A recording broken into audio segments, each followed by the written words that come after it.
Polygon construction 1. Let's start by inscribing regular polygons within a circle. Draw a diameter, AB, of the given circle. With centers, A and B, and radius, AB, draw arcs intersecting each other at P. Next, divide AB into the same number of equal parts as the number of sides, 5 for the pentagon, 6 for the hexagon, and 7 for the heptagon. From point P, draw a line passing through the second division point to meet the circle at point C. Then, chord AC represents the side length of the required polygon. Now, taking AC as the radius, cut the circle progressively to get the remaining points D, E, F, and so on.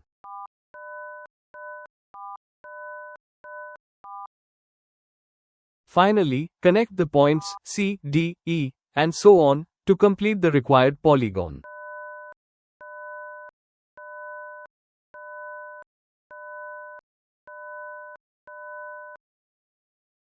This method provides a straightforward and accurate way to inscribe a regular polygon within a circle. The equal division ensures consistent side lengths, making this technique both reliable and efficient for precise construction. Thanks for watching. Stay tuned for more.